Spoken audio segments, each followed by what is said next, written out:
Hey guys, Silver here, back again with another action figure review. Today we'll be taking a look at the DC Multiverse Collector's Edition. Now I'm back to not being 100% on that title, but at any rate, we are taking a look at Hawkman, and not just any version of Hawkman.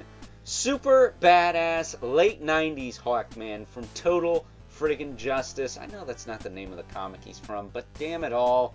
If you remember ye old Kenner days, they put out a Hawkman that looked just like this in their Total Justice line. And that ticks all kinds of boxes for me because McFarlane Toys, the fine folks over at McFarlane Toys who brought us this figure here, have been building out quite the impressive 90s Justice League roster. Not only with this guy, but with the Kyle Rayner Green Lantern, the Nightfall Batman. We're getting that mullet Superman at some point. A more traditional looking Wonder Woman. Like, all we need is a Hawkman. An Aquaman. Sorry, I'm still a little bit tipsy from the Sinestro video. I don't know what's going on with me, but maybe I need to take a vacation from doing all these god dang toy reviews for you beautiful people out there. I don't freaking know, but all I know is that if I stop, I might go insane. So I better keep going, right? But at any rate, back to the topic at hand here. We've been getting a pretty impressive 90s Justice League roster. And I think aside from an Aquaman with a hook hand and the long flowing locks and the goatee, we're doing pretty good. You know?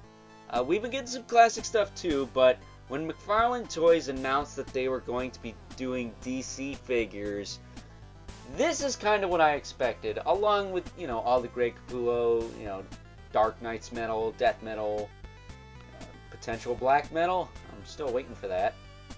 But along with that stuff, I expected a lot of 90s stuff because, of course, Todd McFarlane was super big in the 90s, not just with Image Comics, but with DC because of Batman Spawn. So, you know, it's pretty cool to see them finally getting around to some 90s stuff, other 90s stuff, because at this point, you know, other than what I already mentioned, we also have the Parallax, the Nightfall Batman, we got Doomsday, we got Bane. They might not be 100%, but you know what?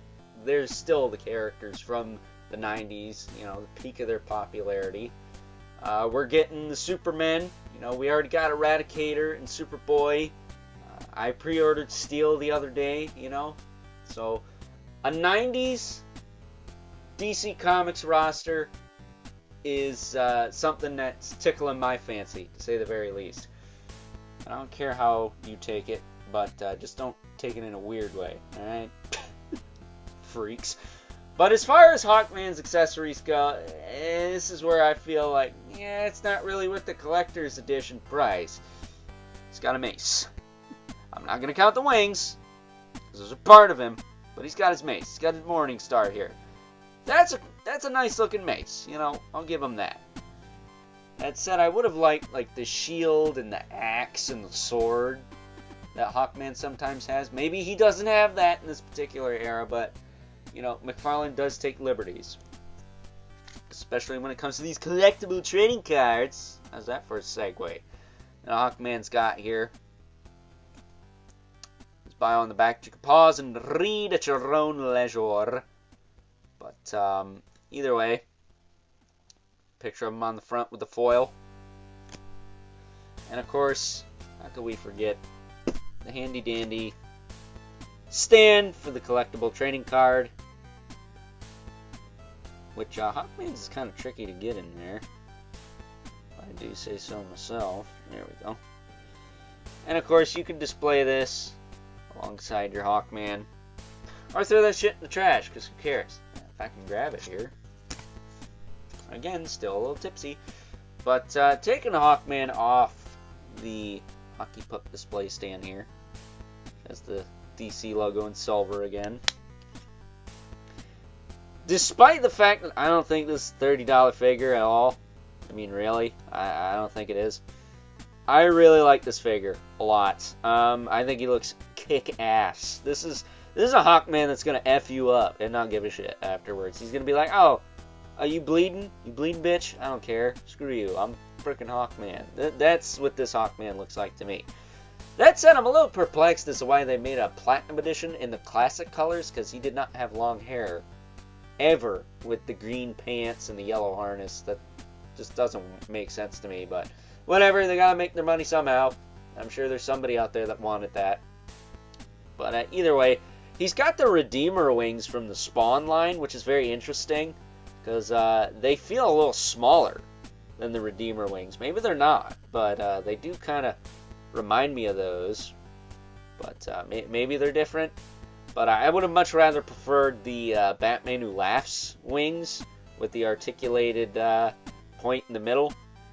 I don't know. I know that costs money, but for, you know, freaking $30, they could have given us that. Because we get these wings with the Redeemers all the time, and they're only 25 bucks.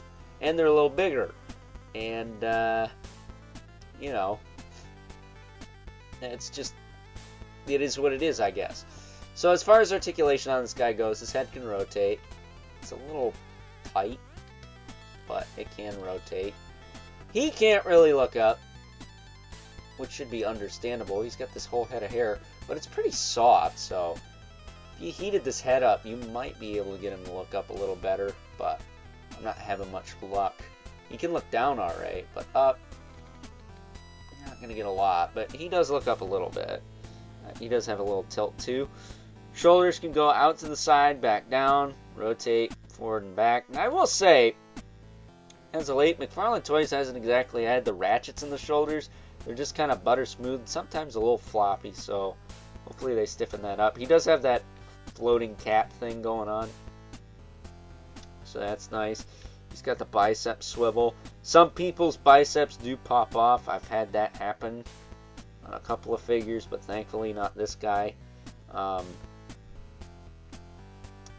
can bend the elbow here. He does have a double jointed elbow, but again, I don't want to pop the bicep off. I can avoid that. There we go. There we go. Got it, Matt. And he's got a little bit of the Cliffs of Dover going on. Especially on the front there. But on the back, it's just kind of weird. Doesn't really have that gap. But either way, not ideal, but it's fine. Then he has the ball hinge wrist, but with this gauntlet, it's kind of hindered. Hindsight, I probably should have used this arm. It's a little less covered. He's got the glove cuff on the hand on this side, but it's not in the way of the joint, so it's fine. Some figures, this cuff can be in the way of the joint, and that's not ideal, because A, you get less range, and B, it's just a pain in the ass, but on this guy, it's fine. Leaning his wings back. His torso can go forward. It can go back. You can rotate it a little bit. It is pretty tight on mine, thankfully. But there are some people who have gotten loose ones, so, you know, be wary about that. We'll say the waist is a little loose, but not bad. It's fine. And the belt kind of helps holds things in place. Gee whiz. You can tilt as well. That's all fine and dandy. But yeah, definitely you can see no flop, which is good. Maybe I should do a flop test in every McFarlane video, because sometimes it gets a little loose. Not gonna lie. He's got a little loop on his belt for his mace. Wanted to put it there. His hips can kick forward. They do kick back a little bit. Kick out to the side. Nice tight hips on him. Yeah, pretty tight hips on him. He's got a thigh cut a little bit. Double knee. Little bit of the Cliffs of Dover going on, but it's more or less just flat. So he's got a bit of a protruding knee, but he doesn't have like giant canyons and caverns in his knee, so I guess that's good. He's got the swivel in the foot with the hinge and the rocker. And he also has the toe hinge which again is pretty well placed on this figure. And even without the stand, he stands okay. Not bad. As far as the wings go, they do rotate up and down, and they do hinge back and forth, but you're not going to get a lot out of that. The wings are on ball hinges too, so you can kind of adjust them here and there, but it's a very tight joint, so I just kind of leave that alone. But it does work on both my wings, so that's good. But yeah, man, I dig this figure. I think he's pretty cool. He's got some hair on his chest there. So again, this is a Hawkman that's going to kick the shit out of you. That said, giving him his mace here. He's only got the one grip hand. Doesn't come with like an extra fist or extra grip hand or anything like that. But with that glove cuff, it's probably for the best because it's probably a pain in the ass swap. But there you go. There is Hawkman in all of his 90s glory. Looking pretty sick. Not gonna lie, I dig him a lot.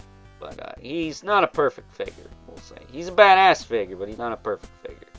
But out of all the collector's editions I've looked at on this channel, which ain't many, it's just the 3, he's probably my favorite. So if I do like a top 10 multiverse of the year, he's probably gonna be somewhere on there. If I had to guess. Because I always liked Hawkman. As a character, I thought he was pretty cool. In the Justice League cartoon, I liked him quite a bit also. But hopefully we'll get a Hawk Girl to go with him at some point. Because Carter needs Shira, right? That'd be pretty sweet. But McFarlane's not into making a ton of female figures, so I kind of get why we don't have one yet. But hopefully someday, right? I mean, we've gotten a plethora of Wonder Womans. It's someone else's turn, man. So with that being said, it's time now to move right along and take a look at some size comparisons. First up, here's good old Hawkman alongside the only other collector's edition figures I've taken a look at on the channel thus far. And yeah, this pretty much wraps up this collector's edition wave. We have the Yellow Lantern Sinestro and the, I guess we'll call it classic Firestorm, right? But yeah, all my DC Multiverse are kind of packed up and in storage, so I don't have a lot for comparisons, as I've said before in the Sinestro and Firestorm reviews. So my apologies for that, but move them out of the way here. This, of course, would not be my videos without bringing in the gruesome twosome. Brother Mandibilith. And, of course, the infamous 11 Spawn, who is about... he's a little taller than Hawkman. I thought they'd be closer, more neck and neck, but Spawn is a little taller than Hawkman. But, you know what? He towers over everyone most of the time anyway, so why should it be any different here? So that being said, it's time now to wrap things up. Some final thoughts. Overall, and despite the fact that good old Hawkman may be my favorite character and quite possibly figure in this collector's edition wave from the fine folks over at McFarlane Toys, I still don't think he's worth that price point or title. I think if anyone's worth that, Firestorm definitely because of all the hands, but Hawkman here, he's just got his mace. I mean, yeah, you could praise the amount of plastic on the actual figure all you want. Hawkman's supposed to have wings, dude. That's just how the character is. So, I'm not too sure, man. This collector's edition thing seems to be a little bit on the greedy side, which seems a bit out of place for McFarlane Toys. They're usually the ones giving you a lot more for a lot less, especially compared to the likes of Hasbro. So, I'm not sure how long this collector's edition thing's gonna last, but hopefully it either gets better or just kind of fades away, because at the moment, while I am happy to have all 3 of these figures, I think they could be doing a lot better things with this collector's edition line. So with that being said, I hope you guys enjoyed this review. Until next time, I'll catch you guys later.